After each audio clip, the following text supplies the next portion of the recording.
오늘은 결혼, 이혼, 재혼이라는 제목을 갖고 함께 말씀을 나누도록 하겠습니다. 요즘 세상을 바라보며 드는 생각이 하나 있습니다. 전통적인 가치관이 무너지고 있다. 그래서 도덕적인 여러 가지 혼란이 우리 삶에 나타나는 것이 아닌가라는 생각을 하게 됩니다. 그런데 이러한 것은 우리나라뿐만이 아니라 많은 나라에서도 함께 이루어지고 있습니다. 예를 들면 미국 같은 나라는 헌법부터 사회 조직에 이르기까지 기독교 윤리가 내포되어 있습니다. 그런데 그곳에서도 기독교 윤리를 거부하면서 여러 가지 도덕적인 혼란들이 오고 있습니다.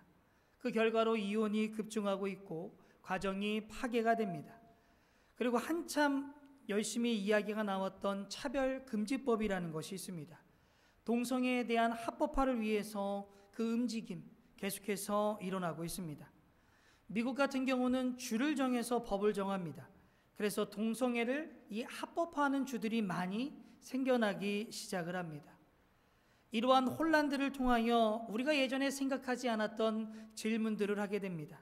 가족이 무엇인가? 부부가 무엇인가?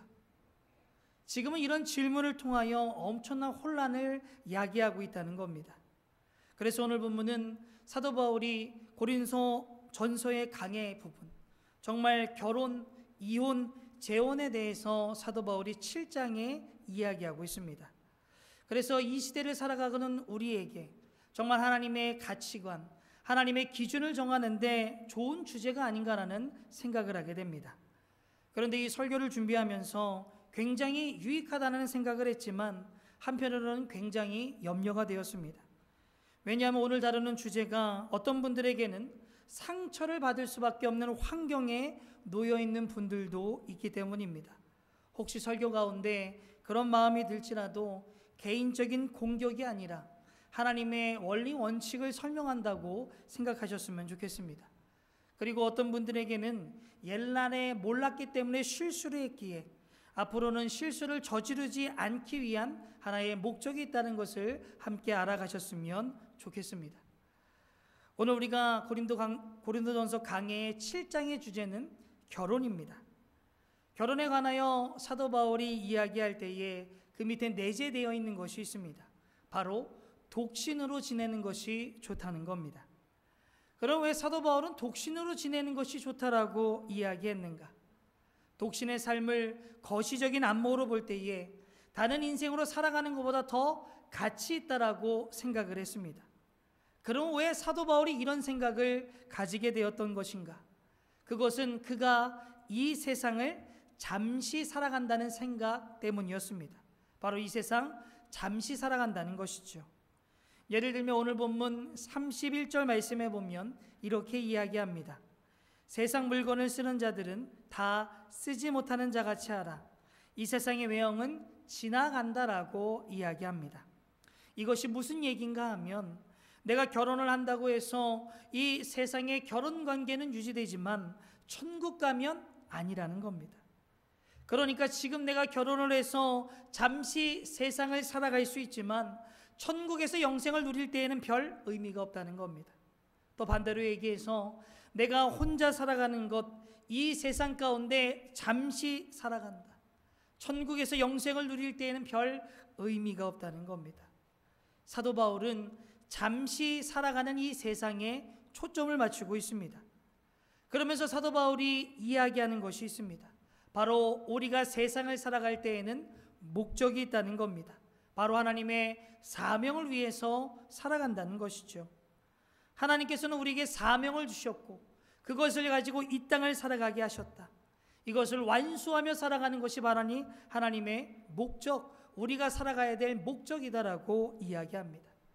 그래서 나의 삶이, 나의 선택이 하나님이 주신 사명을 완수하는 데 도움이 되느냐 아니면 도움이 되지 않느냐라는 것에 초점을 맞춘다는 겁니다. 사도 바울의 이 두 가지 관점, 잠시 세상에 있는 것이 좋다. 정말 하나님의 사명을 우리가 이루어야 한다. 그것을 종합하니 독신으로 혼자 사는 것이 좋다라는 결론에 이르렀다는 겁니다. 그러면서 사도 바울은 32절부터 34절 말씀에 이렇게 이야기합니다. 우리 함께 읽겠습니다. 너희가 염려 없기를 원하노라. 장가가지 않는 자는 주의 일을 염려하여 어찌하여야 주를 기쁘시게 할까 하되, 장가간 자는 세상 일을 염려하여 어찌하여야 아내를 기쁘게 할까 하여, 마음이 갈라지며 시집가지 않은 자와 처녀는 주의 일을 염려하여 몸과 영을 다 거룩하게 하려 하되, 시집간 자는 세상 일을 염려하여 어찌하여 남편을 기쁘게 할까 하느니라. 아멘. 이런 관점으로 사도 바울이 볼 때에 될 수 있으면 혼자 있는 것이 괜찮다라고 이야기를 합니다.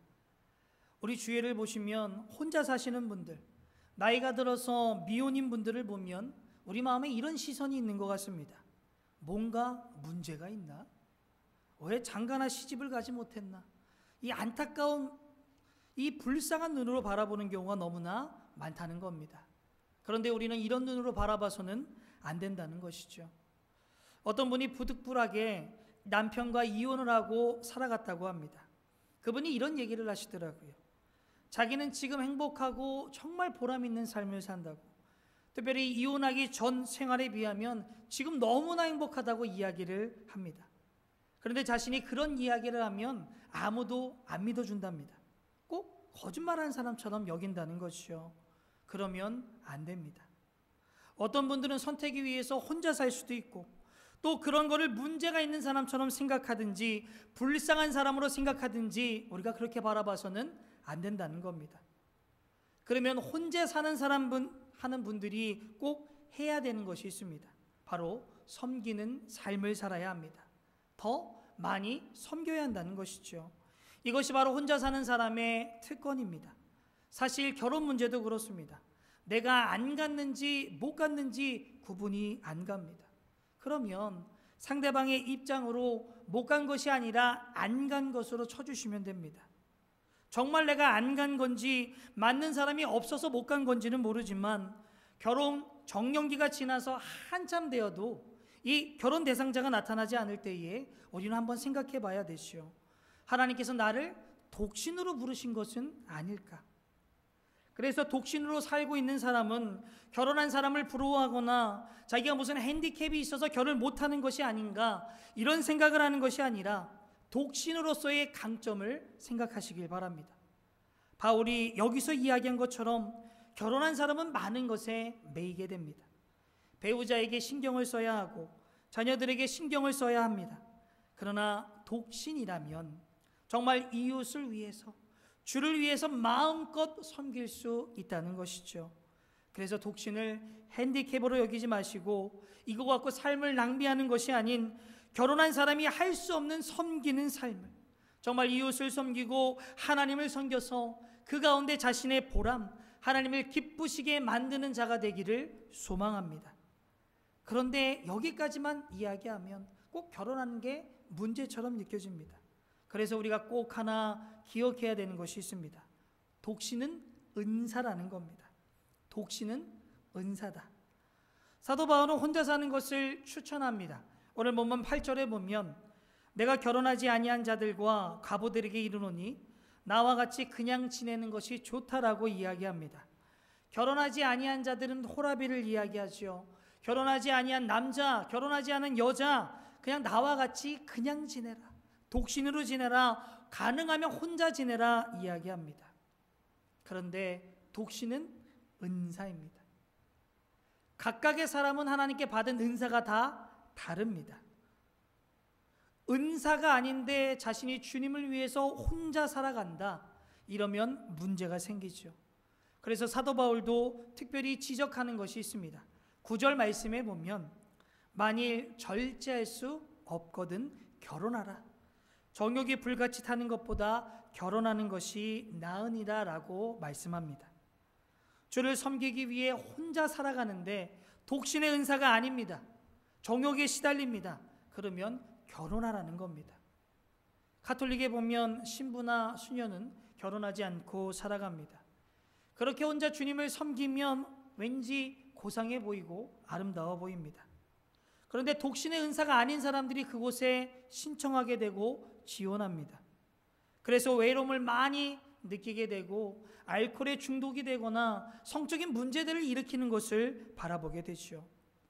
혼자 사는 것이 주와 이웃을 섬기기엔 좋지만 그것이 은사가 아니면 안 된다는 겁니다.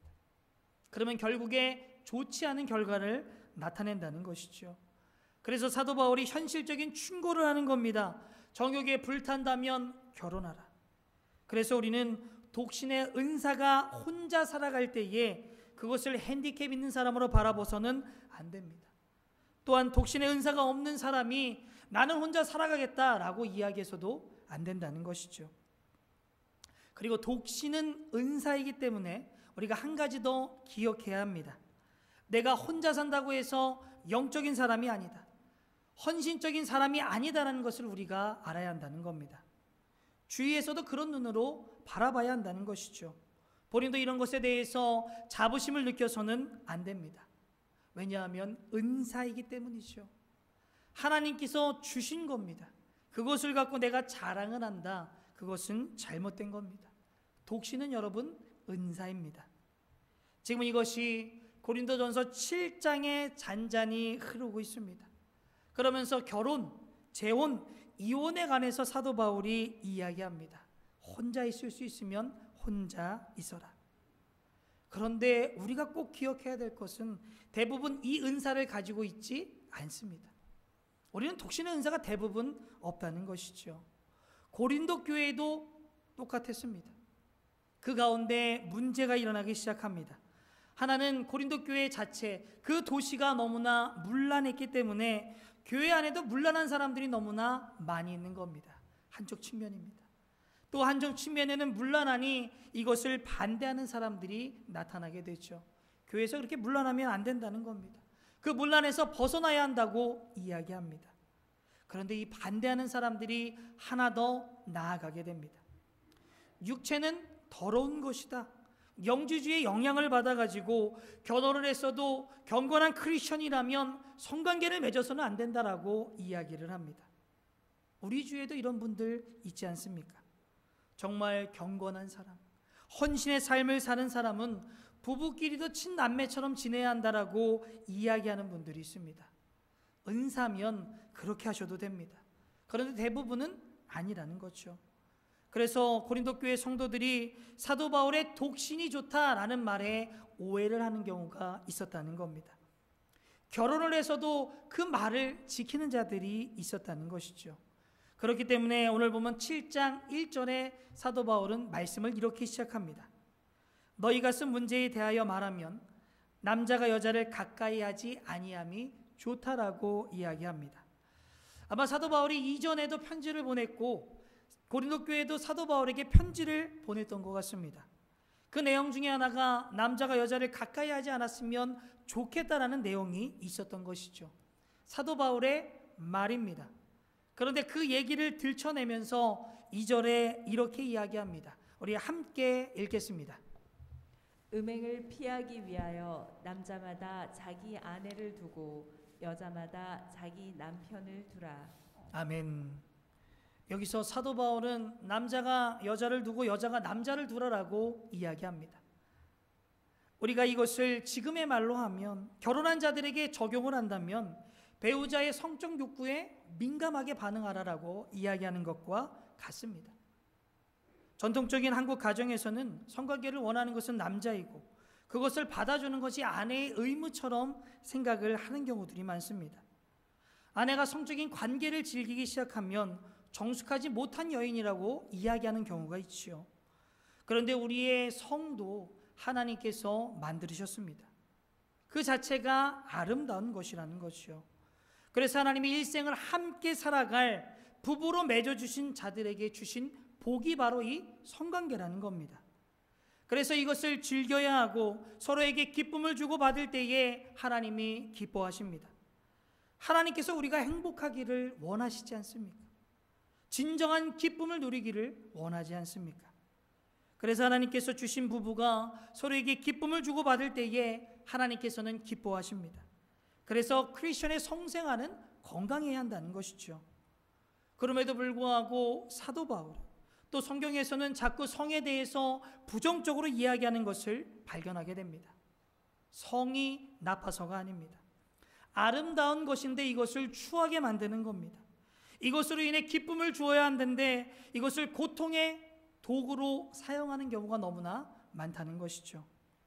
말씀에 보면 성령에 대해서 불과 같다라고 이야기합니다.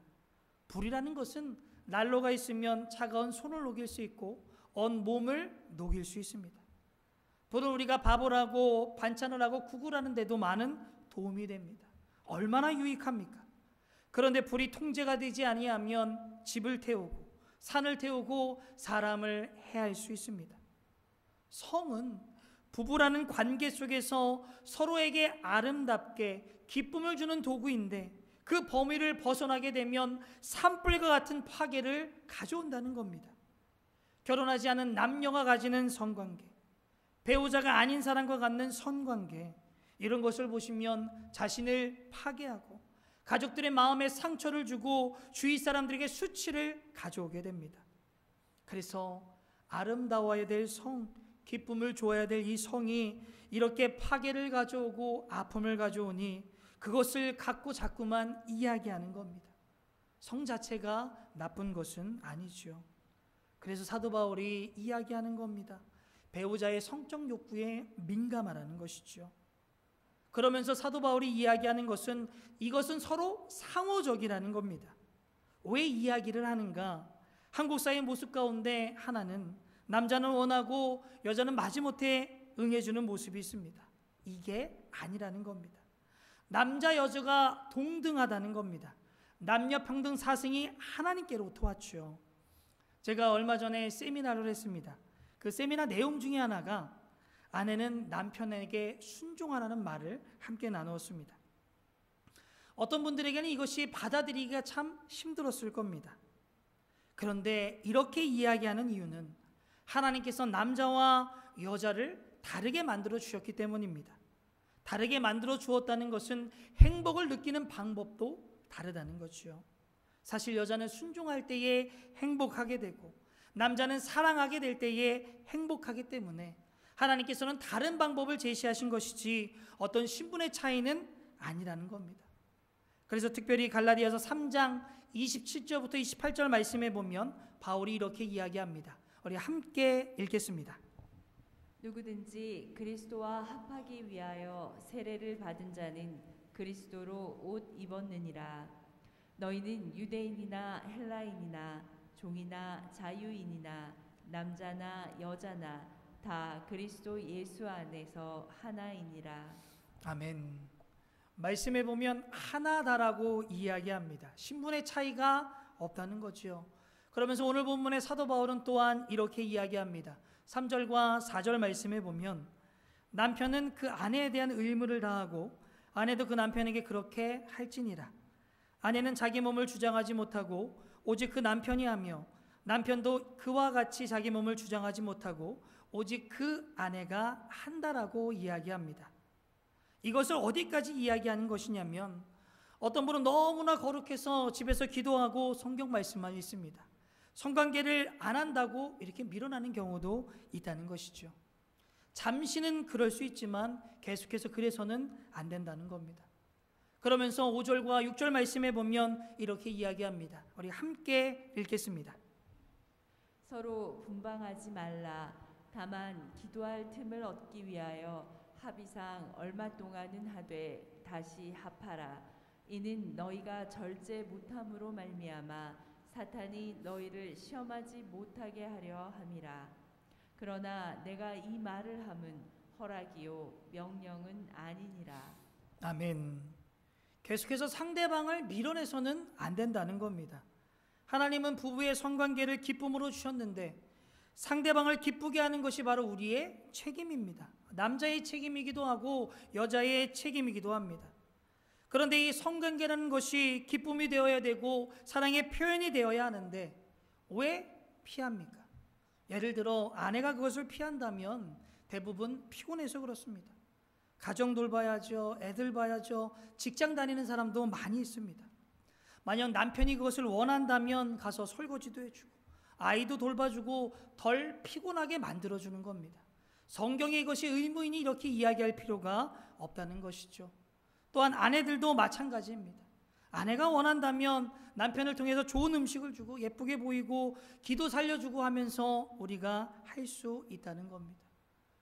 왜 우리가 이런 노력이 필요한가? 우리는 근본적으로 섬기는 사람이기 때문에 그렇습니다. 하나님께서 부부끼리 서로 즐기라고 주신 것이 성이기 때문에 상대방이 원할 때에 기쁨으로 허락하는 것이 바로 우리의 책임입니다.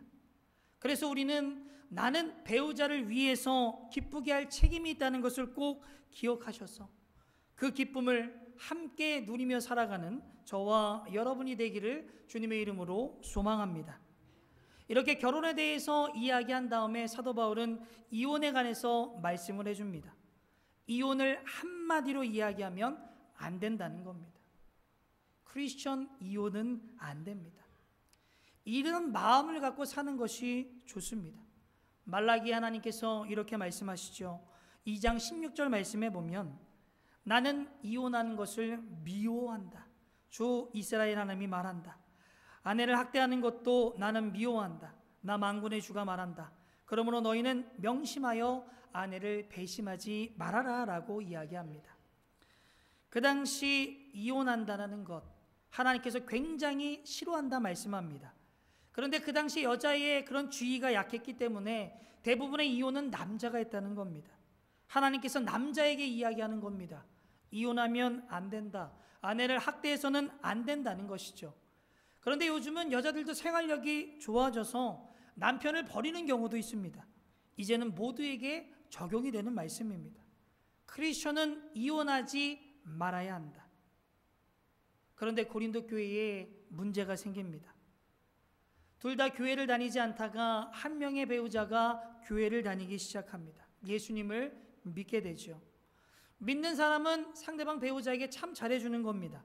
근데 안 맞는 사람이 교회 가는 것을 반대하고 핍박하고 교회에 봉사하는 것을 막는 거죠. 그러면 믿는 사람이 이런 생각이 들 겁니다. 이혼하는 게 낫지 않을까? 고린도 교회에 있었던 얘기입니다. 그때 사도 바울이 이야기합니다. 그러지 말아라. 12절 말씀에 보면 이렇게 이야기하죠. 그 나머지 사람들에게 내가 말하노니 이는 주의 명령은 아니다라고 이야기합니다. 사도 바울이 이제 이혼에 대해서 이야기를 하는데 그것은 여러 가지 기준을 삼는 것이지 하나님의 말씀은 아니라는 겁니다. 하나님은 이혼하지 않기를 원하지만 그것에 대한 이혼의 규칙들, 기준들을 자기가 이야기한다는 것이죠.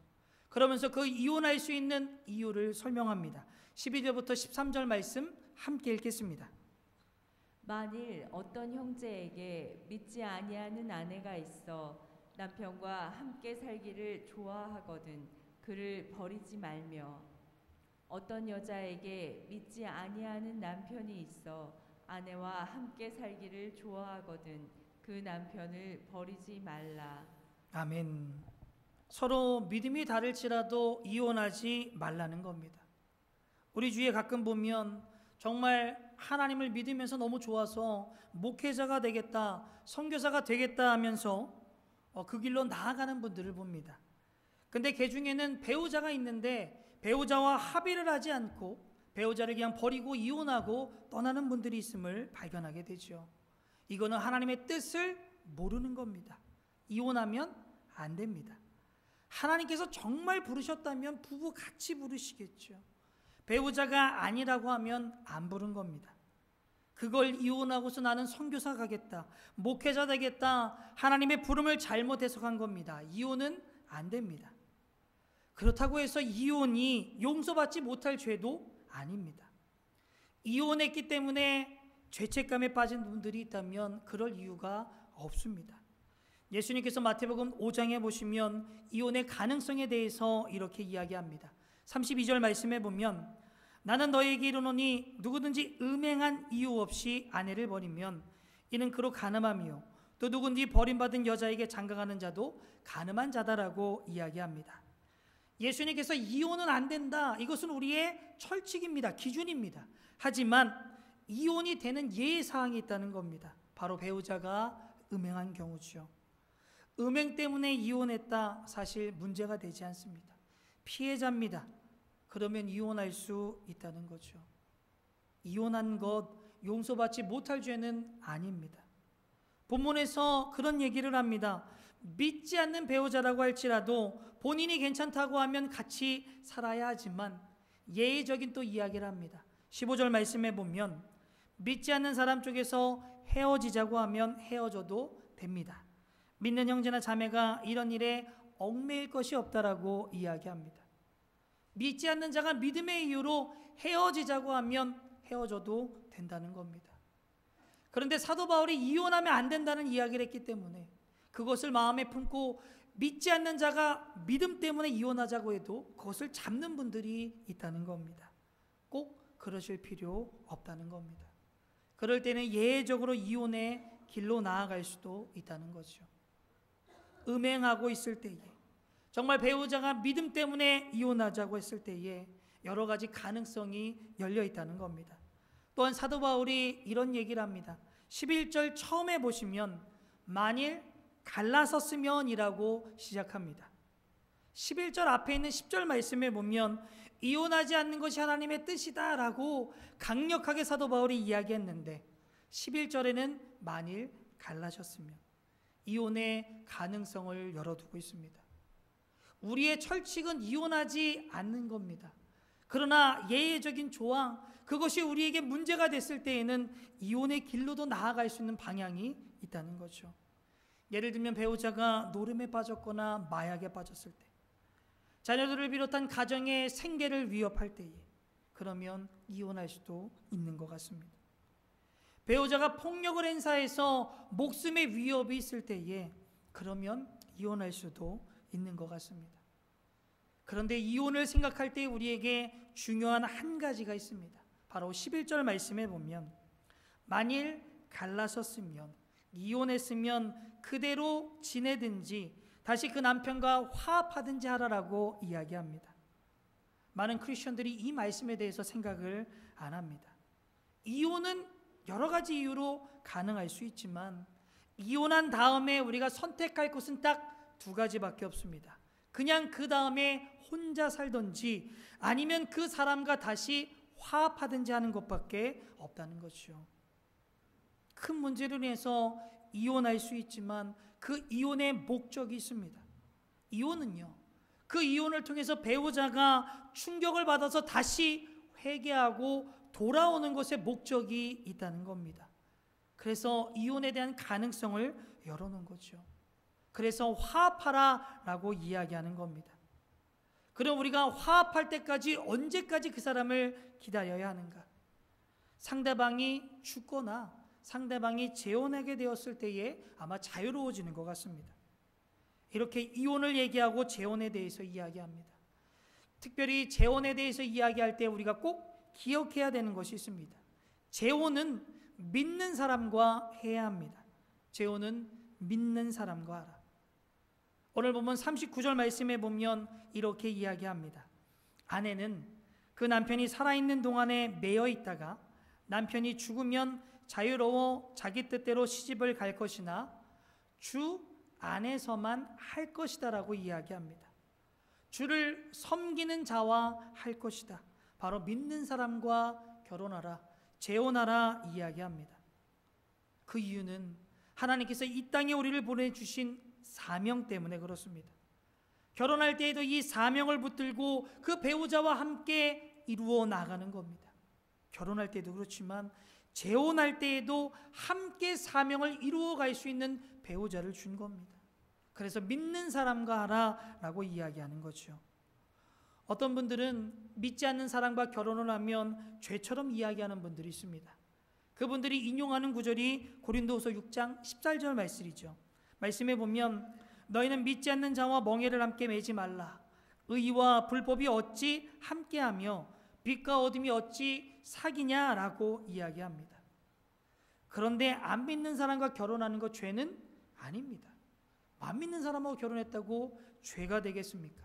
그러나 어리석은 행동은 아닐까라는 생각을 하게 됩니다. 하나님께서 우리가 이 땅을 살아가면서 강건하면 80이요 120까지 사는 것 같습니다. 그러다 천국에 갈 것인데 우리가 이 땅 가운데 천국에 상급을 쌓아야 됩니다. 그것이 바로 사명을 감당하는 거죠.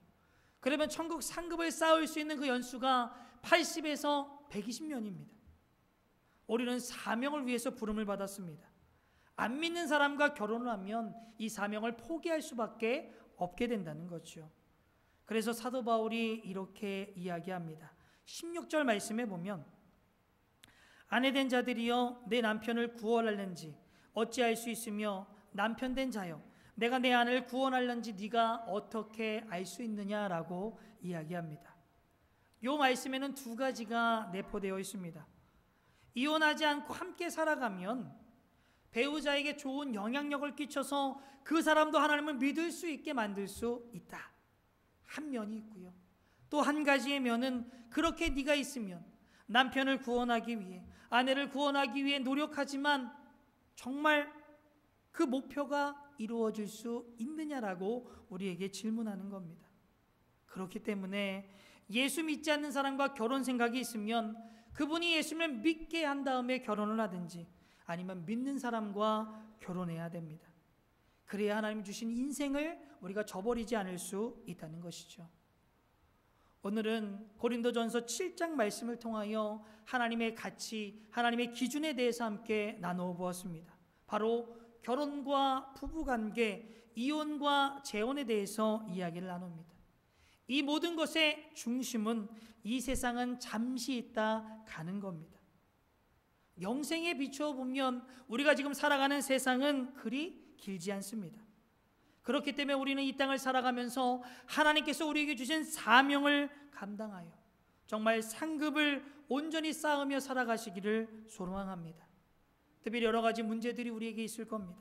구체적인 삶의 정말 문제, 환경들이 나타났을 때에 이런 말씀들을 통하여 하나님의 기준으로 그 모든 것을 현명하게 판단하고 하나님이 원하시는 길로 나아가는 저와 여러분이 되기를 주님의 이름으로 소망합니다.